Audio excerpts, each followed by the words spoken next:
নমস্তে দোস্তো, আমিও যাবলৈ খৰি ফালিব মানে গাঁৱৰ এঘৰে মানে খৰি ফালিব মাতিছে মানে গাঁৱৰ ৰাইজকে। আৰু আমি পূৰা যাবলৈ ওলালোঁ আৰু আহি পালোহি। আৰু ইয়াৰ পূৰা গাছডাল বগৰা হ'ব আৰু এইফালে পূৰা ঠানিবোৰ কাটি থকা হৈছে, এইফালে বাগৰি গ'ল। মানে আজি বিয়াৰ খৰি ফালি থোৱা হ'ব। এতিয়া গাছ খৰি ফালাহে কথা আৰু বলক। ইয়াৰ আৰু গছৰ পৰা উঠি পূৰা ঠানিবোৰ কাটিব দিছে। আৰু এইফালে আমাৰ ডেকা ল'ৰাবোৰো আহিলে আৰু এইফালে আমাৰ অনুপম ভাই। মানে ক'ব গ'লে বিয়াখন সিহঁতৰ ঘৰৰে হয়। আৰু এইফালে মই আৰু এইফালে আমাৰ কোমল ভাই লগত মানে খৰি ফালিব লাগি গ'লোঁ। আৰু সকলোৱে পূৰা হাতে কামে লাগি গৈছে।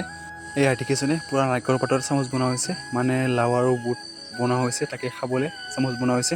আৰু সকলোৱে খাবলৈ বহিলে আৰু কিন্তু খাবলৈ বম টেষ্টি আছিলে। আৰু ইহঁতৰ কাণ্ডৰ দেখিছেনে, মানে একটুকুৰা খৰিকে মানে কেইজন মানুহ ধৰি আছে ইহঁতে। আৰু আমাৰ পূৰা খৰি চৰি ফালাও শেষ কৰা হৈ গ'ল। এতিয়া খাব বহি গ'লোঁ ভাত। আৰু এইফালে আমাৰ আছে অনুপম ভাই আৰু এইফালে আছে পূৰা আমাৰ তেৰচোৱাৰ লগত বহিছে।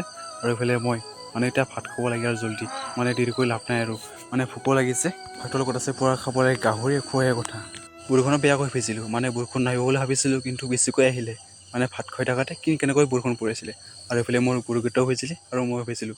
আৰু দেখিছেনে কিমান জোৰকৈ বতাহ আহিছে, মানে কিবাকৈ ঘৰ পালোহি আৰু গোটেই ভিজিলোঁ। মোৰ মানে আধা কাম বৰষুণ জাকে কৰিলে, মানে গাটো থ'ব লাগিবই। আৰু প্লিজ লাইক, কমেণ্ট, ছাবস্ক্ৰাইব আৰু আজিলৈ বাই।